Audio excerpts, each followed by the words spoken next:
يا أيها الذين آمنوا كتب عليكم الصيام كما كتب على الذين من قبلكم لعلكم تتقون আল্লাহ রাব্বুল আলামিন বলেন ইয়া আইয়ুহাল্লাযীনা আমানু ও আমার ঈমানদার বান্দারা যারা আমি আল্লাহর উপর ঈমান আনয়ন করেছো আমি আল্লাহকে না দেখে আমি আল্লাহ তাআলার উপর ঈমান আনয়ন করেছো কুতিবা আলাইকুমুস সিয়াম তোমাদের উপরে রমজানের রোজাকে আমি আল্লাহ তাআলা ফরজ করলাম কামা কুতিবা আলাল্লাযীনা মিন ক্বাবলিকুম তেমনি ভাবে তোমাদের পূর্বপুরুষদের মধ্যেও আমি আল্লাহ রমজানের রোজাকে ফরজ করেছি এর কারণ হলো লাআল্লাকুম তাত্তাকুন যাতে করে তোমরা আল্লাহ তাআলার প্রতি তাকওয়াবান হতে পারো।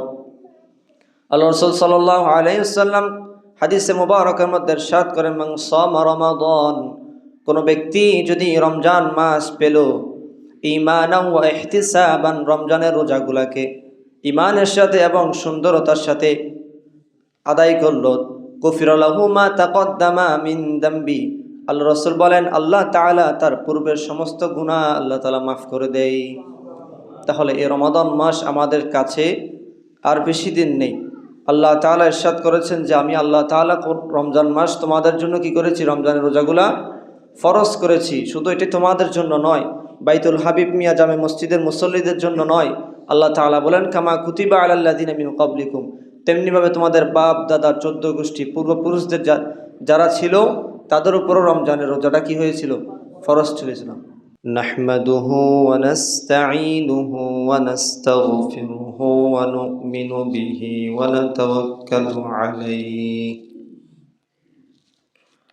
ওয়া নাউযু বিল্লাহি মিন শুরুরি আনফুসিনা ওয়া মিন সাইয়্যাতি আ'মালিনা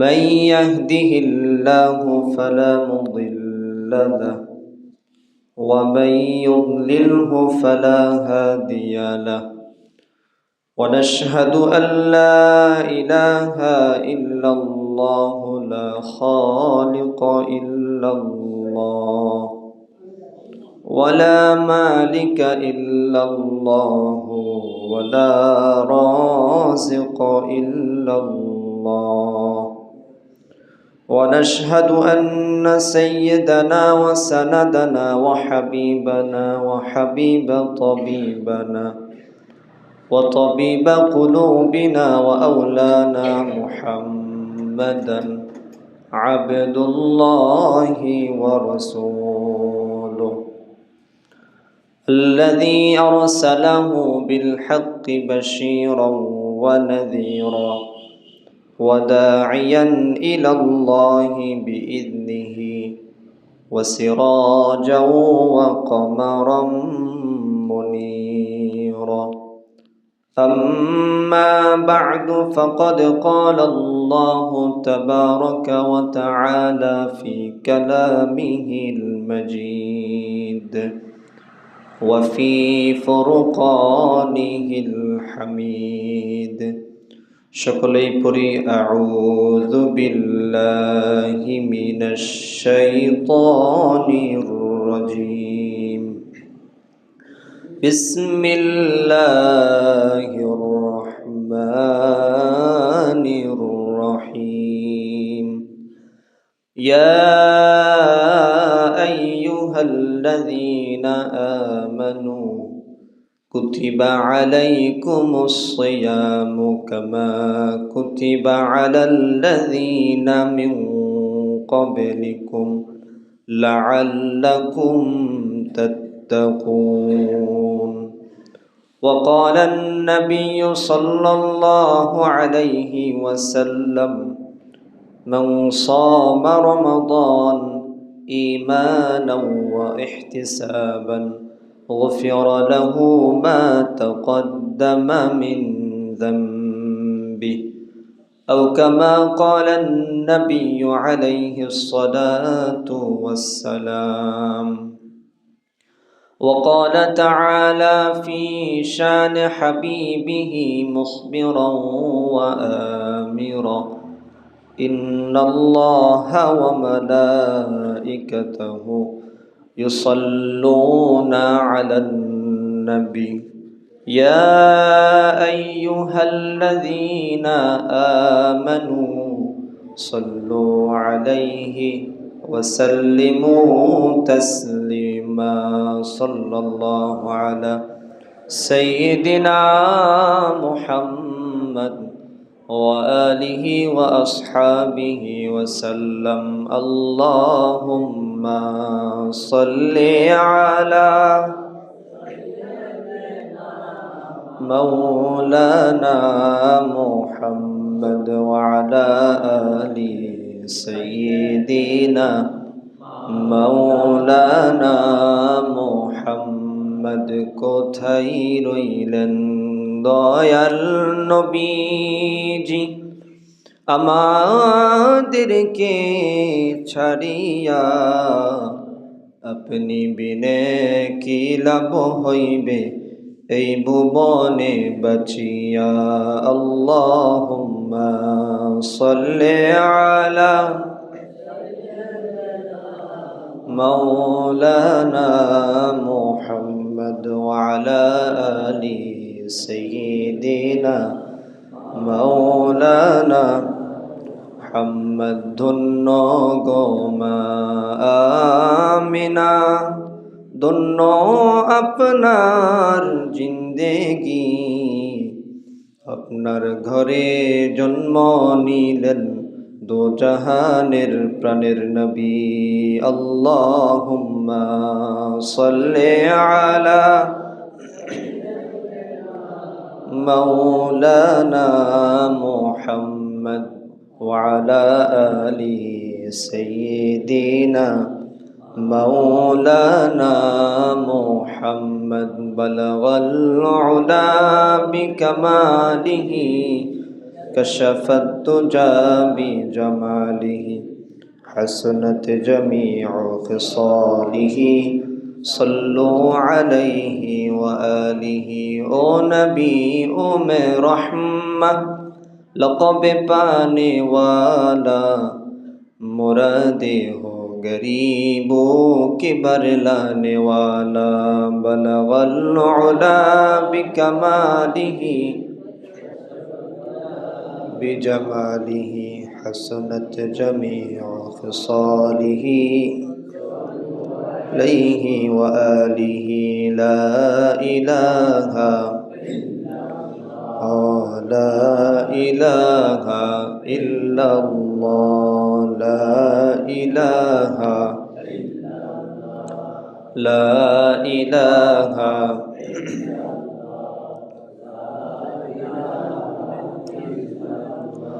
لا إله إلا الله لا إله لا إله لا إله إلا الله মুহাম্মাদুর রাসূলুল্লাহ সাল্লাল্লাহু আলাইহি ওয়াসাল্লাম আলহামদুলিল্লাহ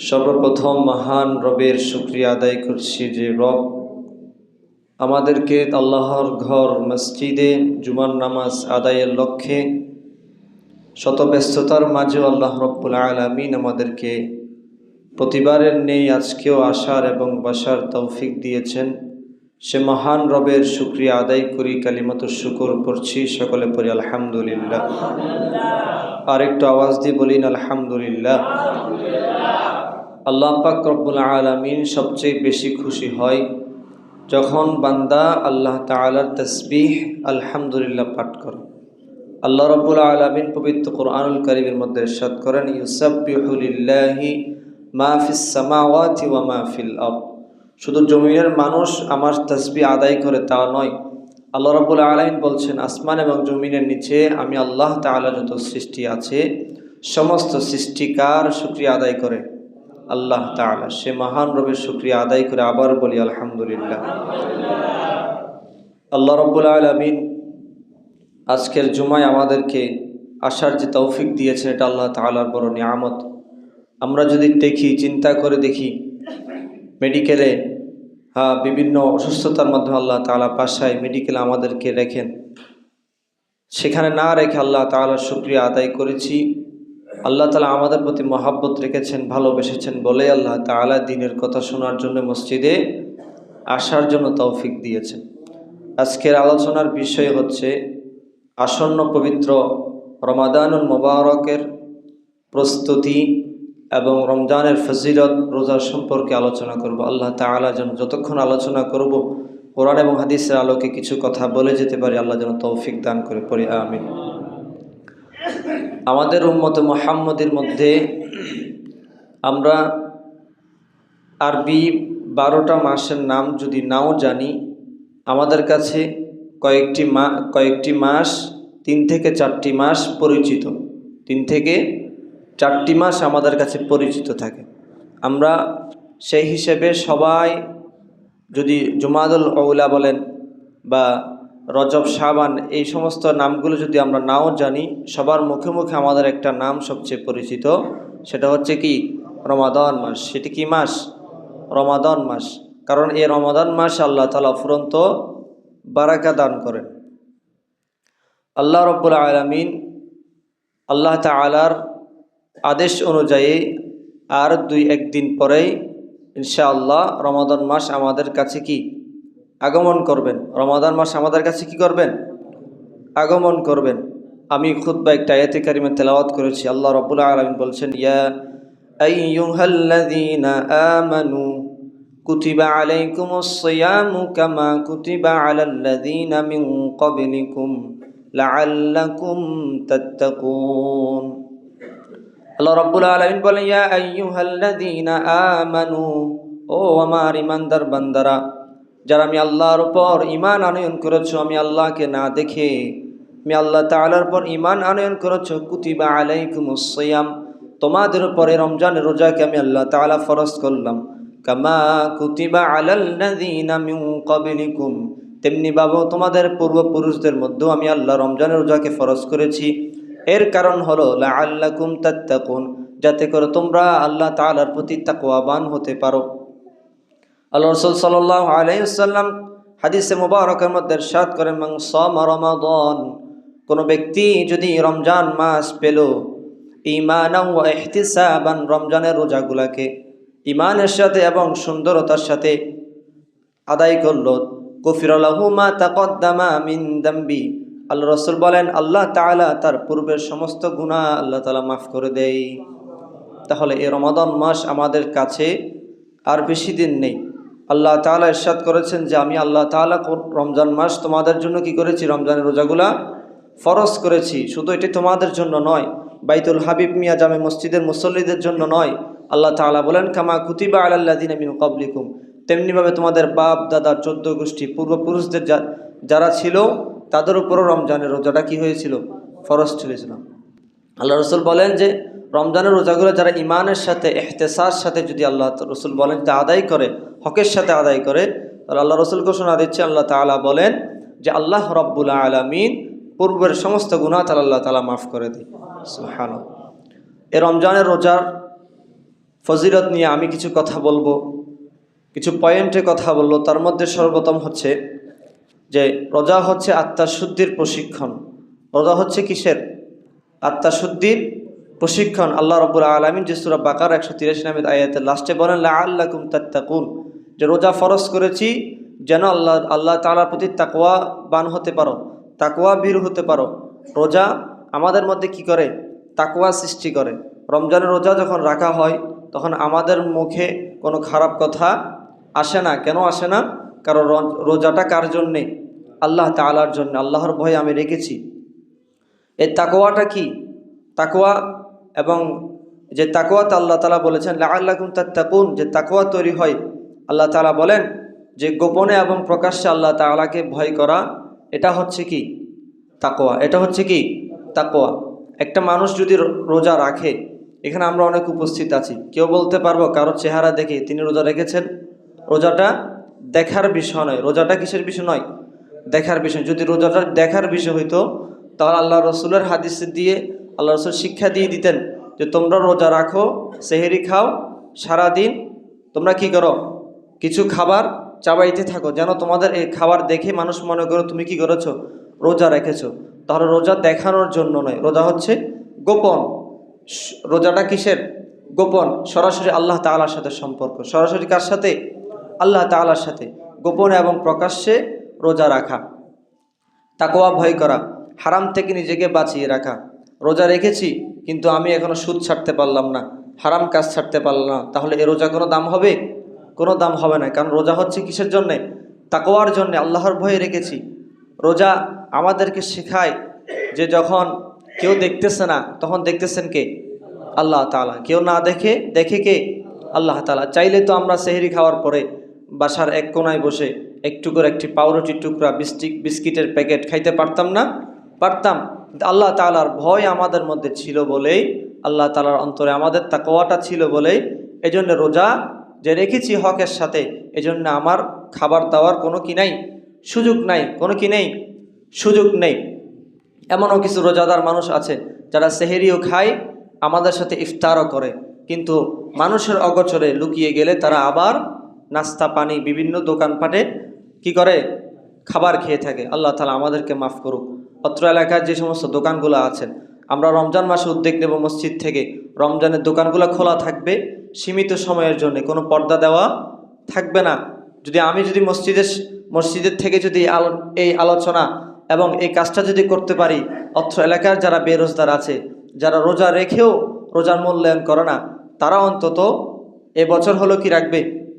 রোজা রাখবে। এবছর হলো কি রাখবে? রোজা রাখবে। যারা এরকম আমাদের পরিচিতরা আছেন যে কি করে? রোজা সেহেরি খায়, মাঝখানে তারা কি করে? নাস্তা করে। তাহলে এটা কিন্তু রোজার শিক্ষা নয়, এটা রোজার শিক্ষা নয়। এজন্য যারা এ সমস্ত কাজ করে থাকে, আমরা তাদেরকে এই সমস্ত কাজ থেকে প্রতিহত করার চেষ্টা করবো তো ইনশাআল্লাহ। আল্লাহ তাআলা আমাদেরকে রোজার আত্মশুদ্ধির প্রশিক্ষণ, যে নিজেকে আল্লাহ তাআলার কাছে আত্মশুদ্ধি করা, পরিষ্কার করে আল্লাহর কাছে পরিধান করা, হ্যাঁ, উপস্থাপন করা, এই আত্মশুদ্ধি যেন আল্লাহ তাআলা আমাদেরকে দান করে, আল্লাহ তাআলার কাছে দোয়া করছি, পড়ি আমিন। 2 নাম্বার, রোজার হচ্ছে আধ্যাত্মিক প্রভাব। রোজা হচ্ছে কি? আধ্যাত্মিক প্রভাব। এ বিষয়ে রোজা শুধু শরীরে নয়, অন্তরকেও কি করে? নরম করে ফেলে। রোজা শরীরকে নয়, শুধু অন্তরকে কি করে? নরম করে ফেলে। কিভাবে? যখন মানুষ রোজা রাখে না, হ্যাঁ, আগে 11টা মাসে যখন মানুষ চলাফেরা করে, তখন নিজের মধ্যে একটা গম্ভীরতা ভাব চলে আসে। রোজা মানুষকে ক্ষুধাবিহীন রাখার কারণে, না খাওয়াই রাখার কারণে, মানুষের শরীর দুর্বল হয়ে যাওয়ার কারণে, মনটাও দুর্বল হয়ে যাওয়ার কারণে আল্লাহ তাআলা ওই বান্দাটাকে দিয়ে আর খারাপ কাজ করার সুযোগ রাখেন না। রমজানের রোজা যখন আপনি হকের সাথে আদায় করবেন, আপনার অন্তরটাও কি হয়ে যাবে? নরম হয়ে যাবে। কোনো মানুষকে আপনি যদি খারাপ কথা বলেন, তাকে দেখলেও আপনার বলতে মন চাইবে না, কারণ আপনার নিজের শরীরে ঠিক নেই, এখন কিভাবে কথা বলবেন? ঠিক না? যদি আপনার শরীরে খাবার দাবার শক্তি ভালো থাকে, তখন আপনি রমজান মাসেও কি করবেন? অত্যাচার করবেন মানুষের উপর। তাহলে রমজানের রোজা যদি রাখি, রোজা রাখলে আমাদের অন্তরটাও কি হবে? নরম হবে। 2 নাম্বার, চোখের হেফাজত হয়। 2 নাম্বার কি হয়? চোখের হেফাজত হয়। রোজা রাখলে ওর বেগানা নারী, মোবাইলের গুনাহ, হ্যাঁ, চোখের গুনাহ, হাতের গুনাহ, এগুলো থেকে আল্লাহ তাআলা কি করেন? মাফ করেন। 3 নাম্বার, কানের হেফাজত হয়। অন্য অবস্থায় আমরা যদি রমজানের রোজা ছাড়া যদি 11 মাসে চলাফেরা করি, আমরা গান শুনি, বিভিন্ন সিনেমা, বিভিন্ন খারাপ গালাগালি, এগুলা খারাপ ভাষাগুলো আমরা কি করে থাকি? শুনে থাকি, বলে থাকি। তো রোজাটা রাখার কারণে আল্লাহ তাআলা আমাদের মধ্যে এমন একটা স্পৃহা তৈরি করে দেয়, আল্লাহ তাআলা কানের মধ্যে এগুলো শুনতে মন চায় না। রোজা অবস্থায় মন চায় তেলাওয়াত শোনার জন্য। কিসের জন্যে? তেলাওয়াত, ইসলামিক সঙ্গীত, হ্যাঁ, আলোচনা, জুমার নামাজ, তারাবির তেলাওয়াত শুনতে মন চাই না? চাই। এজন্য কানের হেফাজত হয়। 4 নাম্বার, জিহ্বা হেফাজত হয়। জিহ্বা কি? হেফাজত হয়। আল্লাহ রাসূল বলেন যে ওই মানুষটা উত্তম যার হাত এবং জিহ্বা থেকে অপর মুসলমান কি থাকে? নিরাপদ থাকে। অপর মুসলমান কি থাকে? নিরাপদ থাকে। হাত দ্বারায় আমি খারাপ কাজ করি, হ্যাঁ, এই কাজটা যেন অন্য কারোর সাথে না করি, তাহলে অন্য মানুষ যদি আমার হাত থেকে নিরাপদ থাকে, আল্লাহ রাসূল বলেন তুমি উত্তম। আমার জিহ্বা থেকে কাউকে খারাপ কথা বলতেছি, হ্যাঁ, যাই বলি না কেন, এগুলো যদি আমি কন্ট্রোলে রাখি, জিহ্বাকে যদি সংযত করি, আল্লাহ রাসূল বলেন যে কি? যে আল্লাহ তাআলা তাকে কি করবেন? জান্নাত আল্লাহ রাসূলের সাথে যাইতে পারবেন। যদি লজ্জাস্থান হেফাজত করা হয় এবং জিহ্বাকে, মুখকে যদি হেফাজত করা হয়, তাহলে আল্লাহ রাসূল বলেন আমার সাথে সে কোথায় থাকবে? জান্নাতে থাকবে। তাহলে রমজানের রোজা যদি আমরা রাখি, আমাদের আধ্যাত্মিক যে প্রভাব হবে, 1 নাম্বার, অন্তর কি হয়ে যায়? নরম হয়ে যায়, কথা বলতে হবে। 1 নাম্বার কি হয়ে যায়? অন্তর নরম হয়ে যায়। 2 নাম্বার চোখের হেফাজত হয়। 2 নাম্বার কি ভাই? চোখের হেফাজত হয়। 3 নাম্বার কানের হেফাজত। 4 নাম্বার জিহ্বার হেফাজত। তার মানে রোজা রাখলে আল্লাহ তাআলা আমাদেরকে এই সমস্ত গুনাহ থেকে, হাতের গুনাহ, পায়ের গুনাহ, চোখের গুনাহ, অন্তর দিয়ে গুনাহ যাই করি এগুলা থেকে আল্লাহ কি রাখেন? হেফাজত রাখেন। 3 নাম্বার রমজানের আমরা যদি বিশেষ ফজিলত যদি আলোচনা করতে যাই, রমজানের বিশেষ ফজিলত 1 নাম্বার হচ্ছে আল্লাহ তাআলা এই মাসকে গুনাহ মাফের মাস বলেছেন। এই মাসকে কি বলেছেন? গুনাহ মাফের মাস বলেছেন। আমি হাদিস পড়েছি গুফিরুল্লাহু মা তাকদ্দামা মিন যামবি, যে রোজা যদি ঈমানান ওয়া ইহতিসাবান এই দুইটার সাথে যদি রোজা যদি রাখতে পারি হকের সাথে সুন্দরভাবে ভালোভাবে, আল্লাহ তাআলা ঘোষণা দেন গুফিরুল্লাহু মা তাকদ্দামা মিন যামবি, আমি আল্লাহ তাআলা ওই বান্দার সমস্ত গুনাহগুলো আল্লাহ কি করবেন? মাফ করে দিবেন। সুবহানাল্লাহ। 2 নাম্বার জান্নাতের দরজা খোলা হয়ে যায়। ফতিহাত ওয়া ফতিহাত আবওয়াবুল জান্নাহ হাদিসে আসছে দেখি আল্লাহ তাআলা রমজান মাসে জান্নাতের দরজাগুলো খুলে দেন, জাহান্নামের দরজাগুলো বন্ধ করে দেন, তাই না? তাহলে জান্নাতের দরজা যদি খুলে দেন তাহলে এটা কাদের জন্যে? মুনাফিকদের জন্যে? বেরোজগারদের জন্যে? না, কাদের জন্যে? আমাদের জন্যই। আমরা যারা রোজা রাখি হকের সাথে ভালোভাবে আল্লাহ তাআলা আমাদের জন্য জান্নাতের দরজাগুলো খুলে দেয়। এই জান্নাতের দরজা থেকে অফুরন্ত বাতাস, রহমতের বাতাস আল্লাহ তাআলা আমাদের জন্য নাজিল করেন। এগুলো আমাদেরকে নিতে হবে। 3 নাম্বার এই রমজান মাসের অন্যতম একটা ফজিলত, আল্লাহ তাআলা এই মাসে একটা রাত রেখেছেন। এই রাতের নাম কি? লাইলাতুল কদর। এই রাতের নাম কি? লাইলাতুল কদর। রব্বুল আলামিন বলছেন ইন্না আনজালনাহু ফি লাইলাতুল কদর, যে আমি আল্লাহ তাআলার কদরের রাত্রিতে কোরআনকে কি করেছি? নাজিল করেছি। কোরআনকে কি করেছি? নাজিল করেছি। পবিত্র কোরআনুল কারিমে একটা আয়াত আছে ইন্না আনজালনাহু ফি লাইলাতিন মুবারাকা। এই আয়াতটা যদিও উলামায়ে কেরাম দুইটার দিক নিয়েছেন, তার মধ্যে একটা দিক হচ্ছে কি এই আয়াতটা বোঝানো হয়েছে শাবান মাসের 14 তারিখ দিবাগত রাত্রে, যেটা শবে বরাত আমরা আলোচনা শুনেছি না, সেখানে। তাহলে আল্লাহ তাআলা বলছেন ইন্না আনজালনাহু ফি লাইলাতিন মুবারাকা, নিশ্চয় আমি আল্লাহ তাআলা বরকতময় রাত্রে কি করেছি? কোরআনকে নাজিল করেছি। আমাদের দেশের মধ্যে যখন বা আমার বাড়ি যখন নির্মাণ করা হয় তখন ধরেন আজকের তারিখ 13 তারিখে একজন হুজুরকে দিয়ে আমি আমার বাড়ি কি করব? নির্মাণ করব, শুরু করব, তোয়া পড়াবো, মিলাদ পড়াবো, খতম পড়াবো। তাহলে এই বাড়িটা ধরেন আগামী বছরের 13 তারিখে গিয়ে তৈরি হয়েছে কমপ্লিট 5 তলা ফাউন্ডেশনে। তাহলে আমাকে বলেন যে গত বছর মানে আজকের দিনের 13 তারিখ কি আমরা যখন উদ্বোধন হয় তখন বলি, নাকি যেদিন উদ্বোধন হয় পরিপূর্ণভাবে বাড়িটা তৈরি হয় সেদিনটা ঘোষণা হয়? যেদিনটা পরিপূর্ণ তৈরি হয় সেদিন ঘোষণা হয় না? ওটা কি কেউ মনে রাখে? কখন পিলার গাড়ছে, কখন পীর সাহেবকে এনে, মসজিদ ইমাম সাহেবকে এনে এক মোটাম বালু দিয়ে গর্তের মধ্যে বালু দিচ্ছেন যেন বরকত হয়, ওই দিনটা কি মনে রাখে কেউ? কখন হয়েছে কারো কোনো মনে রাখার সুযোগ নাই। আমাদের মনে থাকে যখন পরিপূর্ণভাবে এলাকাবাসীকে খাওয়ানো হয়, বিভিন্ন দাওয়াত দেওয়া হয়, সবাইকে নিয়ে যখন একটা আনুষ্ঠানিকভাবে অনুষ্ঠান করা হয়, সেই দিনটাকে বলা হয় কি? আবিষ্কারের দিন বা নাজিলের দিন। আল্লাহ তাআলা বলছেন যে ইন্না আনজালনাহু ফি লাইলাতিন মুবারাকা, নিশ্চয় আমি আল্লাহ তাআলা বরকতময় রাত্রে কোরআনকে নাজিল করেছি, ঠিক, তবে সেটাকে আনুষ্ঠানিকভাবে আমি আল্লাহ তাআলা স্বীকৃতি দিয়েছি কদরের রাত্রিতে। সুবহানাল্লাহ। আল্লাহ বলেন ইন্না আনজালনাহু ফি লাইলাতুল কদর, যে আমি আল্লাহ তাআলা কোরআনকে লাইলাতুল কদরে নাজিল করেছি। এই কদরের রাত হচ্ছে কি 1000 মাসের চেয়েও উত্তম। আল্লাহ রাসূলকে প্রশ্ন করেছেন যে কি কদর, ইন্না আনজালনা ফি লাইলাতুল কদর রাতে যে কোরআন নাজিল করেছে, ওয়ামা আদরাকা মা লাইলাতুল কদর, লাইলাতুল কদরটা কি? লাইলাতুল কদরি খায়রুম মিন আলফি শাহর, এটা হচ্ছে কি 1000 মাসের চেয়েও উত্তম। 1000 মাসের চেয়েও কি উত্তম একটি রাত। তাহলে এই রমজান মাসের যে ফজিলতগুলো পাচ্ছি তার মধ্যে 1 নাম্বার হচ্ছে ফজিলত হচ্ছে গুনাহ মাফের মাস। আল্লাহ তাআলা এই মাসে অফুরন্ত গুনাহগুলো মাফ করে দেন। 2 নাম্বার জান্নাতের দরজাগুলো খুলে দেওয়া হয়। 3 নাম্বার লাইলাতুল কদরের একটা বিশেষ রাত আল্লাহ তাআলা রেখেছেন। 4 নাম্বার রমজান এবং কোরআন। আল্লাহ তাআলা পবিত্র কোরআনুল কারীমের মধ্যে বলেন শাহরু রমাদানাল্লাযী উনজিলা ফীহিল কোরআন। রব্বুল আলামিন বলছেন আমি আল্লাহ তাআলা শাহরু রমাদান, রমজান মাসে, আল্লাযী উনজিলা ফীহিল কোরআন, এই কোরআনকে নাজিল করেছি। তাহলে কোরআন নাজিলের মাসের নাম কি? রমজান মাস। কোরআন নাজিলের মাসের নাম কি? রমজান মাস। আর কোরআন নাজিলের রাত্রের নাম কি? কদরের রাত। রাত্রের নাম কি? কদর। একদিকে কোরআন নাজিলের মাস আর একদিকে কদরের রাত। এই জন্য আল্লাহ তাআলা এই কোরআনকে আমাদের জন্য তেলাওয়াতের জন্য পাঠিয়েছেন, তেলাওয়াতের জন্য পাঠিয়েছেন, কোরআন অনুযায়ী দেশ গড়ার জন্য পাঠিয়েছেন, সমাজ গড়ার জন্য পাঠিয়েছেন, নিজেকে পরিশুদ্ধ করার জন্য পাঠিয়েছেন। এই কোরআনের ফজিলত রমজান মাসে বেশি। আল্লাহ রাসূল হাদিসের মধ্যে বলেন, কোনো ব্যক্তি যদি রমজান মাসে একটা কি করেন, নফল কাজ করেন, এটা ফরজের গুরুত্ব হয়ে যায়। সুবহানাল্লাহ। আর এই ফরজের পরিমাণ কি? হাজার হয়ে যায়। কি হয়ে যায়? হাজার হয়ে যায়। মানে হাজারটা মাস ফরজ আদায় করলে যে সওয়াব পাওয়া যাইতো, আল্লাহ তাআলা এই সওয়াবটা কি করেন? রমজান মাসে দান করেন। তার রমজান মাসে বেশি বেশি কোরআন তেলাওয়াত করব। রমজান মাসে কি করব? বেশি বেশি কোরআন তেলাওয়াত করব। এক হরফে সাধারণত 10 নেকি। আল্লাহ তাআলা বলেন যে এই 10-এর পরিমাণ আমি আল্লাহ তাআলা 1000 গুণ বাড়িয়ে দিব। সুবহানাল্লাহ। তাহলে আমরা এই রমজান মাসে যদি কোরআন তেলাওয়াত করি, অফুরন্ত সওয়াব আল্লাহ তাআলা আমাদেরকে দান করবেন। আমাদের অবস্থাটা হয়ে যায় যে রমজান মাসে আমরা কোরআন তেলাওয়াত করতে চাই না। হ্যাঁ, ঘুমের মধ্যে রমজানগুলো কাটিয়ে দিই, যে ক্ষুধা লেগেছে, সকালে ফজরের পরে অনেকে নামাজও না পড়ে আমরা ঘুমিয়ে পড়ি।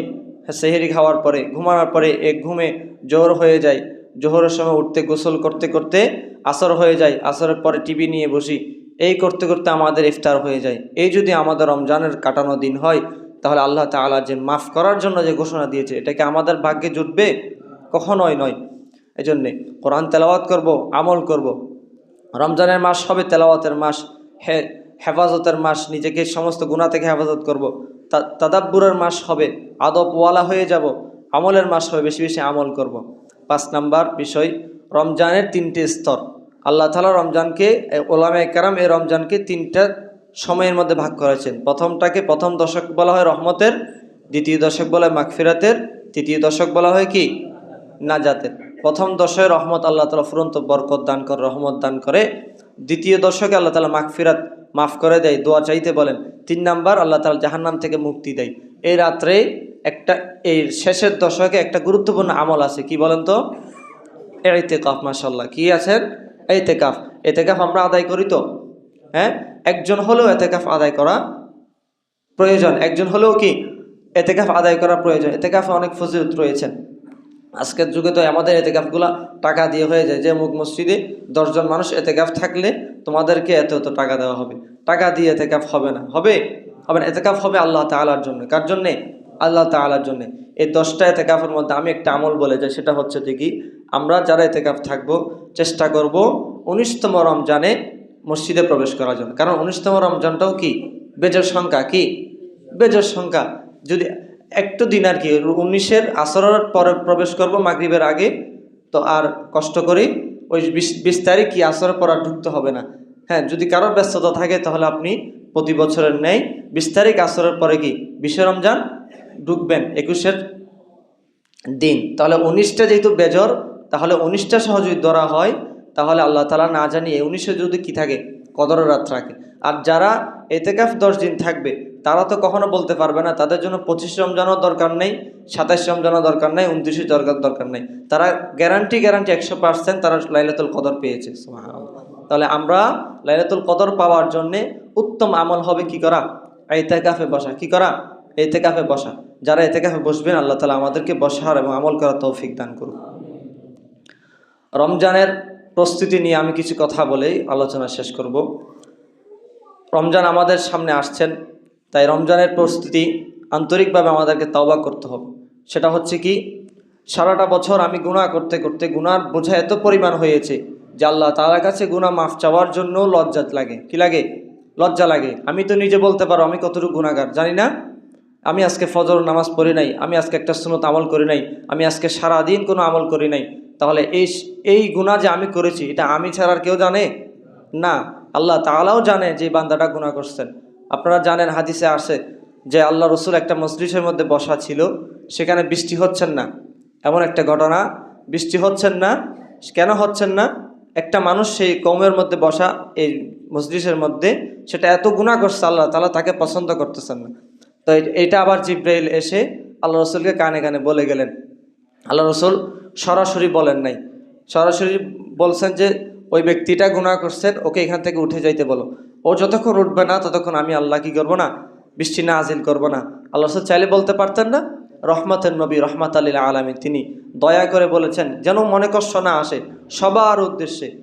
কোন ব্যক্তি আছো যে গুনাহ করতে করতে তোমার গুনার বোঝা এত ভারী হয়েছে, আল্লাহ তাআলা তোমার প্রতি এত রাগান্বিত হয়েছে যে আল্লাহ তাআলা এখন বৃষ্টি দিচ্ছে না তোমার কারণে, তুমি এখান থেকে কি করো, উঠে যাও। হ্যাঁ, সে উঠে নাই, হঠাৎ করে বৃষ্টি নামলো। তখন আল্লাহ রসুল চিন্তা পড়ে গেল, কিরে ও তো উঠলো না। আল্লাহ তাআলা আবার ঘোষণা দিলেন যে ওই ব্যক্তিটা মনে মনে আল্লাহ তাআলার কাছে তাওবা করে নিয়েছে, আল্লাহ তাআলা তার তাওবাটা কি করছেন, কবুল করছেন। সুবহানাল্লাহ। এই জন্যে দোয়া চাওয়ার জন্য হাত তোলারও প্রয়োজন নাই। হাত তুললে অমুক বান্দা দেখবে যে উনি দোয়া করতেছে, হ্যাঁ, শরম লেগে যায়, তাহলে হাত উঠানোর দরকার নাই। আল্লাহ তাআলা ইশারাও দোয়া কবুল করেন। আপনি যদি সোজা তাকিয়ে থাকেন, মনে মনে দোয়া করতেছেন, এটা দুনিয়ার কেউ না জানুক, কে জানতেছে? আল্লাহ তাআলা। আল্লাহ তাআলার জন্যই দোয়া চাওয়ার জন্য হাত তোলারও প্রয়োজন হয় না, কাউকে ইঙ্গিত দিয়ে বলারও প্রয়োজন হয় না, মসজিদে টাকা দিয়ে দোয়া করার প্রয়োজন হয় না। আল্লাহ তাআলা বলেন, তুমি আমি আল্লাহ তাআলার কাছে ইখলাসের সাথে, আত্মশুদ্ধির নিয়তে, তাকওয়ার নিয়তে আন্তরিকভাবে আমি আল্লাহ তাআলার কাছে দোয়া করো, আমি আল্লাহ তাআলা তোমার সমস্ত গুনাহ মাফ করে দেব। তাহলে রমজানের প্রস্তুতির এক নাম্বার হচ্ছে আন্তরিকভাবে আল্লাহ তার কাছে দোয়া করা। এতদিন হারাম উপার্জন করেছি, রমজান মাস উসিলা করে রমজান মাসে ভালো হয়ে যাওয়ার জন্যে হারাম থেকে ফিরে আসবো, পারবো তো ইনশাআল্লাহ? গিবত শেখায়েত থেকে, মানুষের গিবত করেছি, হ্যাঁ, এই সমস্ত কাজ থেকে ফিরে আসা, তওবা করা। নামাজে অবহেলা করেছি, নামাজ পড়ি নাই, ফজর চলে গেছে, জোহর চলে গেছে, আসর চলে গেছে, যেতে যেতে আমার জীবনটাই শেষ, এখন আর সময়ও নেই। রমজান মাস এবছর পেয়েছি, হ্যাঁ, এটা কাজে লাগানোর জন্যে রমজানের আগে রমজানের আগের দিন মাগরিবের আগে আজকে থেকে নিয়ত করি, এখন থেকে নিয়ত করি, আল্লাহ আপনি আমাদেরকে মাফ করে দেন। আই আল্লাহ, এত গুনাহ করেছি, গুনাহ করতে করতে আল্লাহ গুনার বোঝা আর আপনার কাছে দরবারে পেশ করার কোনো সুযোগ নাই, মাফ চাইতে ভালো লজ্জা লাগে। আই আল্লাহ, আপনি আমাকে মাফ করে দেন। তাওবার নিয়তে, ইখলাসের নিয়তে আপনার কাছে দোয়া চাচ্ছি। এভাবে যদি দোয়া করে মসজিদে ঢুকে যান, মসজিদে প্রবেশ করেন, রমজানকে স্বাগত জানান, আল্লাহ তাআলা প্রত্যেকটা আমলে আপনার জন্য সওয়াব রাখবেন। আর যদি আপনি কি করেন, আগের মতন যদি, যে না আমি রমজানও আসছে এখনও গুনাহ করতেছি, মোবাইলের গুনাহ, হাতের গুনাহ, জেনা, বেবিচার, হ্যাঁ, হারাম রিলেশন, সম্পর্ক, এগুলো এখন আমি রমজানেও করব, তাহলে এই রমজান আপনার কোনো কাজে আসবে না। আমরা জানি আমাদের মা বাবা, আত্মীয় স্বজন, হ্যাঁ, গত রমজানে ছিল, এ রমজানও কি আছে? অনেকের মা নাই, বাবা নাই, হ্যাঁ, ভাই বোন হারিয়েছি। তাহলে আমি যে রমজান পাবো এখনও তো কোনো নিশ্চয়তা নাই। তাহলে এখন থেকে যদি তওবা করে যাই, মসজিদ থেকে বাইর হওয়ার আগে যদি আমি তওবা করে বের হই, আল্লাহ তাআলা ইনশাআল্লাহ আমাকে কি করবেন, মাফ করবেন। 2 নাম্বার, নামাজ আমরা ঠিকঠাক আদায় করব। রমজান আসতেছে, রমজানের প্রস্তুতি নিয়ে নামাজকে সুন্দর করা, যে রুকু, সেজদা, তাসবিহ, তাহলিল, এগুলো আমরা যেন সুন্দরভাবে আদায় করি। আমাকে একজন বলেছেন যে আমাদের অত্র এলাকায় নামাজের অনেক অবহেলা, নামাজের কি অনেক অবহেলা। এটা শুধু এখানে নয়, এই বড়দিঘির পাড়া নয়, সারা পৃথিবীর মধ্যে নামাজের অবহেলা আছে না নাই? আছে না নাই? আমাকে আমার মুসল্লি একজন, আমি নামাজ পড়াই, এশারার নামাজ ধরেন 13 মিনিট 12 মিনিট হয়, তো কয়েকজন মুসল্লি বলেন যে হুজুর নামাজ একটু বেশি দেরি হয়ে যাচ্ছে, রুকু সেজদাগুলো আমি 5 বার আদায় করি। আমি কেন আদায় করি 5 বার আপনাদেরকে বলি। কারণ একটা মুসল্লি যখন নামাজে দাঁড়াবেন, এখানে ধরেন 100 জন মুসল্লি, সবার নামাজ কি একরকম? 100 জনের মধ্যে 10 জন নামাজ তাড়াতাড়ি পড়ে, কেউ আসতে পড়ে, কোনো মুরব্বীরা নামাজ পড়ে না, ওনাদের পায়ের ব্যথা, উঠতে সময় লাগে, আছে না নাই? থাকে। তো ওনাদের চিন্তা করতে হবে কার? ইমাম সাহেব। এখন আপনি যদি ইমাম সাহেবকে যদি আপনি টার্গেট করে বলেন, হুজুর নামাজে তো আস্তে আস্তে পড়ানোর দরকার নাই, আমার দোকান আছে 4টা, আমি হিসাবগুলো করতে পারি না, হ্যাঁ, আমার ব্যস্ততা বেশি, তাহলে আপনার নামাজ মসজিদে আসার দরকার নাই, আপনি দোকানই করেন, ঠিক না? মসজিদে নামাজ পড়বো কার জন্যে? আল্লাহর জন্যে। আপনি যদি ইমামকে যদি বলেন যে হুজুর নামাজ আসতে পড়ান, আপনি শুধু ইমামের পিছনে নামাজ নয়, অত্র মসজিদে আপনি যদি সুন্নত, নফল যাই পড়েন, কোনো নামাজ আপনার কাজে আসবে না। আল্লাহ রাসূল বলেন যে আউয়ালু মা ইউহাসাবু বিহিল আবদু ইয়াউমাল কিয়ামাতিস সালাহ, কিয়ামতের মাঠে অনেক হিসাব হবে, তার মধ্যে সর্বপ্রথম হিসাব হবে কার? কিসের? নামাজের। ফাইন ফাসাদাত ফাসাদু সাহির আমালি, যে বলছে যার নামাজটা সঠিক তার সমস্ত নামাজ কি, তার সমস্ত আমল কি ঠিক। যার নামাজ ঠিক নাই তার কোনো আমল কি আসবে না, নামাজ আর কাজে আসবে না। এই জন্য ইমাম সাহেবকে আমরা কি করব না, যে হুজুর নামাজ এত দেরি হয়েছে কেন, এগুলো বলবো না। হুজুরের গতিতেই নামাজ পড়াক, প্রয়োজনে বলবেন হুজুর নামাজ আরও আস্তে পড়ান, আমাদের পড়তে ভালো লাগে। কোনো এমন পৃথিবীতে কোনো দেখছেন যে এত গান মানুষ বানিয়েছে, একটা গান 10 বছর 20 বছর চলে, এরপর আর ভালো লাগে না, কিন্তু কোরআন সূরা ফাতিহা কোনোদিন কোনো পরিবর্তন হয়েছে? কোনোদিন কোনো মুসল্লি বলছে হুজুর সূরা ফাতিহাটা আজকে অন্যভাবে পড়েন? বলছে কেউ? এতদিন তো আলহামদুলিল্লাহ রাব্বিল আলামিন আর রহমানির পড়ছেন, আজকে থেকে গায়রুল মাগদুবি আলাইহিম সিরাতাল লাযিনা আন'আমতা আলাইহিম উল্টা থেকে পড়ান, এরকম বলছে কেউ? না। এই জন্য কোরআন তেলাওয়াত শুনবো, শুনতে আমরা যখন কোরআন তেলাওয়াত শুনবো, নিজেদের নামাজগুলো যখন আত্মশুদ্ধির সাথে সুন্দর করে যখন আমরা যদি পাই টু পাই আদায় করব, তখন ইমাম সাহেব যত আস্তে পড়াক ওনার নামাজও আমাদের কি লাগবে? ভালো লাগবে। আমি আজকে নামাজ তাড়াতাড়ি পড়ে বলেই ইমাম সাহেবের নামাজ কি লাগে না? ভালো লাগে না। আর যে মসজিদে ইমাম সাহেব নামাজ তাড়াতাড়ি পড়াবে, ইমাম দ্রুত পরিবর্তন করে যিনি আস্তে নামাজ পড়ায় ওনাকে ইমামের সুযোগ দেওয়া উচিত। কারণ ইমাম সাহেব দাঁড়িয়েছেন হাজার হাজার মুসল্লির নামাজ নিয়ে, ঠিক না? একটা মানুষ দাঁড়িয়ে বলেন যে হুজুর এশারের নামাজ 15 রাকাত, তার মধ্যে ইমাম সাহেব যে 4 রাকাত নামাজ পড়ান, এটা বাদে সমস্ত নামাজগুলো আমার হয়, বলতে পারবেন? পারবেন না। কারণ আমি কখনো কোরআন শরীফ পড়তে জানি না, সূরাগুলো এখনো শুদ্ধ করতে জানি না, নামাজের নিয়মকানুন পারি না। এই জন্য ইমাম সাহেবের সাথে যে 4 রাকাত পড়ি, এটা অন্তত কি বাকিগুলো কবুল না হোক, এটা হইতেছে আমি নিশ্চিত থাকি, ঠিক না? তাহলে এই নামাজটা যদি আমি ইমাম সাহেবকে যদি বলি হুজুর তাড়াতাড়ি পড়ান, তাহলে আমার নামাজ কোনো কাজে আসবে না। এই জন্য আল্লাহ তাআলা আমাদেরকে নামাজের প্রতি গুরুত্ব হওয়ার তৌফিক দান করুন। 3 নাম্বার, সময়ের পরিকল্পনা করা, যে রমজান মাসে আমি কি করব। 10টার দিকে কি করব, জোহরের আগে কি করব, আসরের পরে কি করব, এই জন্যে আমাকে সময় নির্ধারণ করা। 4 নাম্বার, তারাবির প্রস্তুতি নেওয়া। সেহরি খাওয়ার পর ইফতার কিছু কমিয়ে খাবেন, বেশি খাওয়ার প্রয়োজন নেই, পরিমাণ মতো খাওয়ার পর যেন আমি তারাবির নামাজটা আদায় করতে পারি।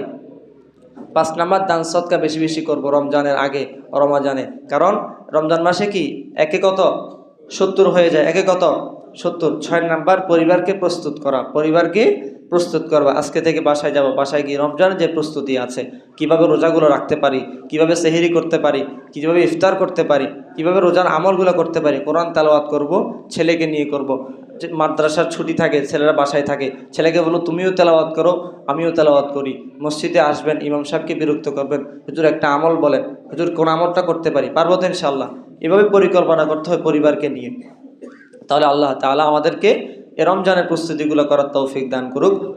আরেকটা বিষয়, রমজানে যে কাজগুলো করা যাবে না, 1 নাম্বার, টিভি সিরিয়ালের মাস মনে করা যাবে না।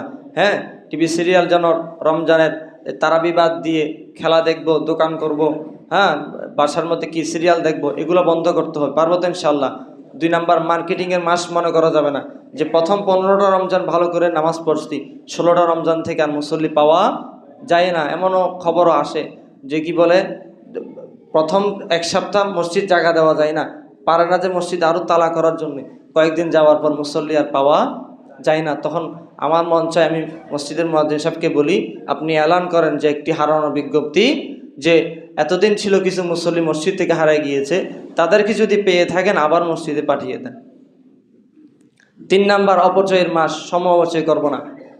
প্রত্যেকটা সময়তে একটা আস্তাগফিরুল্লাহ পড়ি, একটা আলহামদুলিল্লাহ পড়ি, 1 হরফে 70 নেকি হলে আল্লাহ তাআলা অফুরন্ত বারাকা দিবেন। হিসাবের বারাকার কোনো কি নেই, হিসাব নেই। তাহলে আমাদের রমজান মাসটাকে টিভি সিরিয়ালের মাস বানানো যাবে না, মার্কেটিং করার মাস বানানো যাবে না, অপচয়ের মাস বানানো যাবে না, বরং এটা হবে ইবাদতের মাস, কান্নার মাস, কোরআন তেলাওয়াতের মাস, আত্মশুদ্ধির মাস। পারবো তো ইনশাআল্লাহ? পারবো তো ইনশাআল্লাহ? এই রমজান শুধু আমাদের জন্য শেষ নয়, আগামী রমজানের জন্য আমরা এই কাজগুলো ধারাবাহিকভাবে করতে পারি। এই জন্য কী করতে হবে? আল্লাহ তাআলার কাছে দোয়া চাইতে হবে, আল্লাহ তাআলা যেন আমাদেরকে আগামী রমজান পর্যন্ত বা এই রমজান পর্যন্ত আল্লাহ তাআলা যেন জীবিত রাখে, পড়ি আমিন। সাহাবায়ে কেন দোয়া করতে, আল্লাহুম্মা বাল্লিগনা রমাদান। আল্লাহ রসুল রজব মাস আসলে একটা দোয়া করতেন কি, আল্লাহুম্মা বারিক লানা ফি রজব ওয়া শাবানা ওয়া বাল্লিগনা রমাদান। হে আল্লাহ, আপনি আমাকে রজব মাস এবং শাবান মাস কি করেছেন, বরকত দান করেছেন, এবং ওয়াবাল্লিগনা রমাদান, রমজান পর্যন্ত আমাকে কি করেন, পৌঁছিয়ে দেন। এই দোয়াটা এখনও করতে পারবো তো ইনশাআল্লাহ? আল্লাহ তাআলা আমাদেরকে এই রমজানের প্রস্তুতিমূলক যে আলোচনা হয়েছে, এগুলো আলোচনা আমল করার তৌফিক দান করুক। রমজানের মাসকে যেন আল্লাহ তাআলা সুন্দরভাবে আদায় করতে পারে, হকের সাথে রোজাগুলো যেন সুন্দরভাবে আদায় করতে পারে, আল্লাহ তাআলা তৌফিক দান করুক। বিভিন্ন খারাপি কাজ থেকে রমজানকে উদ্দেশ্যে, রমজানের মাসকে সম্মান করে যেন আল্লাহ তাআলা আমাদেরকে সবসময় কি রাখেন, আমল আখলাকের মধ্যে থাকতে পারি। আল্লাহ তাআলা তৌফিক দান করুক। ওয়া আখির দাওয়ানা আলহামদুলিল্লাহি রাব্বিল আলামিন।